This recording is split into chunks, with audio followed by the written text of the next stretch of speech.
अस्सलाम वालेकुम दोस्तों, उम्मीद करता हूँ कि आप सब खैरियत से होंगे। अब हम बिना टाइम वेस्ट किए अपनी असली मकसद की तरफ चलते हैं। वो ये है कि आज मैं आपको बहुत ही अहम मसला बताने वाला हूँ। वो मसला ये है कि भाई जो हम मुझसे सवाल कर रहे थे कि भाई ये जो सदका होता है या कुर्बानी का गोश्त होता है या कोई ज़कात वगैरह, ये आदमी जो है वो गैर मुस्लिम को दे सकता है या नहीं। जैसे ये सदका वगैरह किसी यहूदी को या ईसाई को या नसरानी को या किसी भी सिख वगैरह को दे देना, तो क्या ये जायज़ है या नहीं है। तो दोस्तों मैं आपको ये बताता चलूँ कि ये बिल्कुल नाजायज़ है।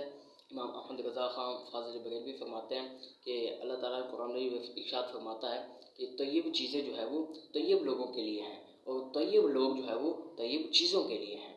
तो इसलिए दोस्तों ये सदका, खैरात, ज़कात और कुर्बानी का गोश्त ये पाक चीज़ें हैं, तय्यब चीज़ें हैं। तो ये पाक लोगों के लिए, तय्यब लोगों के लिए होने चाहिए। तो इस तरह से दोस्तों आपको जो है वो अगर कुर्बानी का गोश्त है भी सही या कोई सदका खैरात आपने करना है तो वो किसी मुसलमान मुस्तहिद पर करें, ऐसे किसी काफिर पर करना जो है ये जायज़ नहीं है। क्योंकि ये चीज़ें जो है वो पाक होती हैं और काफिर जो है ये नापाक होते हैं। काफिरों के लिए ये चीज़ें नहीं हैं, इस चीज़ की जो है वो मान्यता है। इसलिए दोस्तों अगर आपने सदका खैरात करना है तो किसी मुसलमान मुस्तहिद पर करें। हमारी अगली वीडियो जो है वो जल्द से जल्द आएगी।